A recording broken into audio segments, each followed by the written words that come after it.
and welcome to Metagame Mastery, where it's not just about what the card does, but how it impacts the game. War of the Spark preview season is upon us, and today is the official first day. We're going to be looking at a new Kyah, a new Angrath, and a mysterious new Planeswalker called the Wanderer. If you enjoy this content, click that like button, and be sure you subscribe so you get access to all our latest videos. Without further ado, big time! Go time! Let's go! The Wanderer is 4 CMC, 3 colorless and a white, for a legendary planeswalker with a starting loyalty of 5. She has a static ability, prevent all non-combat damage that would be dealt to you and other permanents you control. She also has a -2 ability, exile target creature with power 4 or greater. So, when you first look at this, this doesn't look like the most powerful planeswalker, but it is certainly the most intriguing in the fact that this is the first planeswalker ever not to have a specific planeswalker type. This character has no name. Mystery. Aside from that, she comes down too late to protect you from straight up burn decks, and her ability will not protect you from a full power Bane fire. And her removal ability is extremely selective. Mind you, it's always nice to get rid of a Rekindling Phoenix on a permanent basis. But that said, I think she's going to be much better and limited in this environment. There are lots of ways for you to ping your opponent's planeswalkers and knock down their loyalty. She will protect your entire board from that. Wanderer's Strike is 5 CMC, 4 colorless, and a white for a sorcery. Exile target creature, then proliferate. So, this is obviously a loaded card. This isn't going to see play in Constructed. It just costs too much.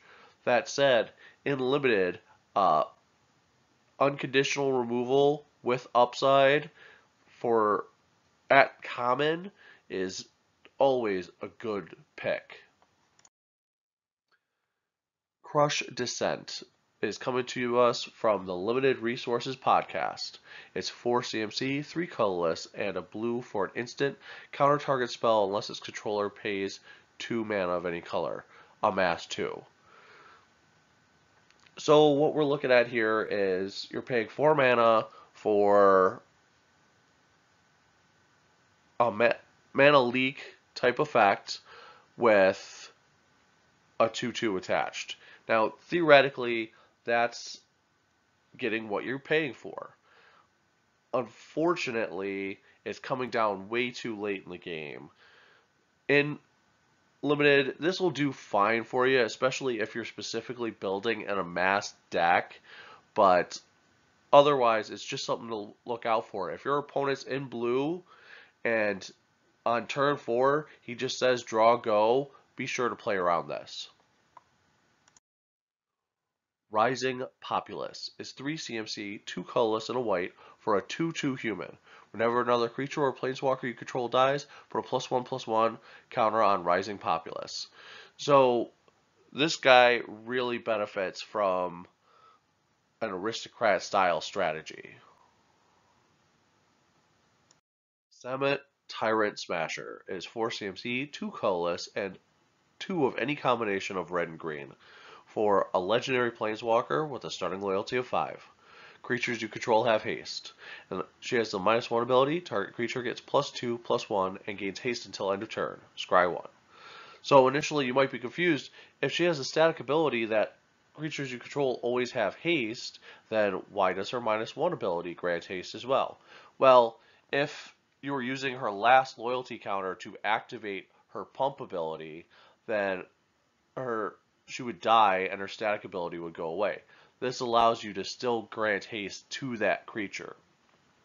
Overall, it hurts taking turn 4 off to play a non-creature permanent that doesn't do anything the turn it comes into play, other than act as a combat trick. And it does get you some repeatable virtual card advantage, being able to scry every single turn. That's nice. On the other hand, I do like haste enablers, especially in these color combinations, and getting that pump allows you to crash in for a lot of damage come turn 5. Keep an eye on this one, especially in limited. Samut Sprint is 1 red mana for an instant. Target creature gets +2/+1 and gains haste until end of turn. Scry 1. Okay, so what this does is it gives you access to Samut's -1 ability exactly once. This is a neat little combat trick, and it's going to be a lot of fun in Zada, Hedron Grinder, EDH. Honor the God Pharaoh is 3 CMC, 2 colorless, and a red for a sorcery. As an additional cost to cast the spell, discard a card. Draw 2 cards and amass 1. So this is a nice little bonus if you're going to try and filter your hand. You could populate your graveyard and get a creature out of it. Burning Prophet is 2 CMC, 1 colorless, and a red for a 1/3 human wizard. Whenever you cast a non-creature spell, it gets +1/+0 until end of turn, then scry 1. So this card really is looking to take advantage of all the additional planeswalkers and instants and sorceries that you'll be playing in limited.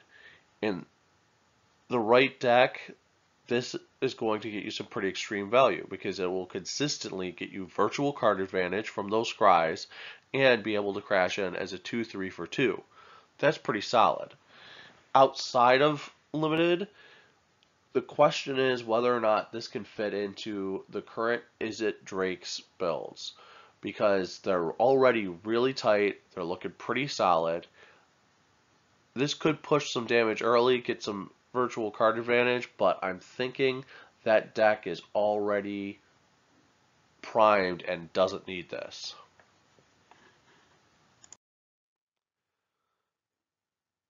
Angrath, Captain of Chaos, is 4 CMC, 2 colorless, and any combination of 2 black or red. For a legendary planeswalker with a starting loyalty of 5. He has a static ability, creatures you control have menace. He has a -2 ability, amass 2. So I like this guy because you're paying 4 mana so that you can attack in on turn 2 with a 4/4 with menace. That's just solid and on curve. And if you're specifically building an amass deck, this could get nuts real fast. On-Crop Invader is 3 CMC, 2 colorless, and a red for a 2/2 zombie Minotaur warrior. As long as it's your turn, it has first strike. You could also pay 1 colorless and sacrifice a creature so that it gets +2/+0 until end of turn. So this is definitely not On-Crop Crasher. Honestly, I don't like this, even in limited. Unless you're specifically going real hard in zombie synergies, I wouldn't run this. Naga Eternal is 3 CMC, 2 colorless, and a blue for a 3/2 zombie Naga. I hate everything about this card. Yes, it's a zombie, but it's a 3/2 for 3 with no abilities. So you just have the ability to trade down. You can attack in and get blocked by your opponent's 2-drop and wind up losing your more expensive creature. That's a bad card, even in limited. Erratic Visionary is 2 CMC, 1 colorless and a blue for a 1/3 human wizard. You can pay 1 colorless and a blue, and tap him to draw a card, then discard a card. It's fine if you need some card filtering. It's a fine defensive bear. It's okay for you to run it in limited, but nothing special. Kiora, Behemoth Beckoner, is 3 CMC, 2 colorless, and either a green or a blue. She is a legendary planeswalker with a starting loyalty of 7, which is ridiculous for her casting cost. She also has a static ability. Whenever a creature with power 4 or greater enters the battlefield under your control, draw a card. And her -1 ability is untap target permanent. So this card gets better or worse based on the number of creatures you have available to you with power 4 or greater. That said, her untap ability is surprisingly flexible, not only allowing you to grant pseudo-vigilance to a big attacker, but you can also use it to get repeated activations of a creature's tap ability, or you can also use it just as mana ramp on tapping a land that you've already tapped for mana. Cruel Celebrant is 2 CMC, 1 white, 1 black for a 1/2 vampire. Whenever Cruel Celebrant or another creature or planeswalker you control dies, each opponent loses 1 life and gains 1 life. I'm thinking we're going to see some aristocrat strategies, and I can't wait. Kyah, Bane of the Dead, is 6 CMC, 3 of anything, and 3 of any combination of white and black, for a legendary planeswalker with a starting loyalty of 7. Your opponents and permanents your opponents control with hexproof can be the target of spells and abilities you control as if they didn't have hexproof. Wait, stop everything. She negates all hexproof on your opponents. That's amazing. She also has a -3 ability to exile target creature. So you can activate it twice just with her starting loyalty. I know you're paying a lot of mana for this, but this thing is a house. It will see play at EDH. It's going to be amazing and limited. This is a really good uncommon planeswalker. Kyah's Ghost Form is 1 black mana for an enchantment aura, enchant creature or planeswalker you control. When enchanted permanent dies or is put into exile, return it to the battlefield under your control. So we've seen these in previous sets before. They're kind of a neat little combat trick, granting some resilience to your cards. Lilliana's Triumph is going to be the open house promo. It's 2 CMC, 1 colorless, and a black for an instant. Each opponent sacrifices a creature. If you control a Lilliana Planeswalker, each opponent also discards a card. So this is great. This is going to be good. It could see standard play. It will definitely see play in limited. This is premium removal and limited. It's an edict with upside. Just nothing bad about this card.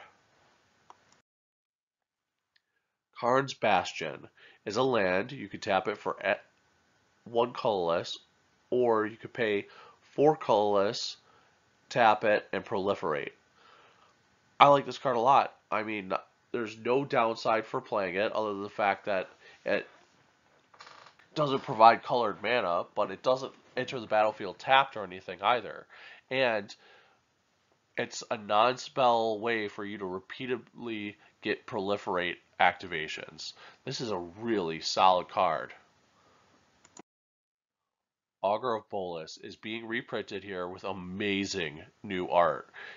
If you're not familiar with the card, it's 2 mana, 1 colorless, and a blue for a 1/3 Merfolk Wizard. When it enters the battlefield, look at the top 3 cards of your library. You may reveal an instant or sorcery card from among them and put it into your hand. Put the rest on the bottom of your library in any order. But look at that art. This is the F&M promo, and it looks outstanding. Dovin's Veto is 2 CMC, 1 white, 1 blue for an instant. This spell can't be countered. Counter target non-creature spell. It's an F&M promo, and it looks great. For the same converted mana cost and a little bit more selective deck choices, obviously, this is a negate that has additional upside.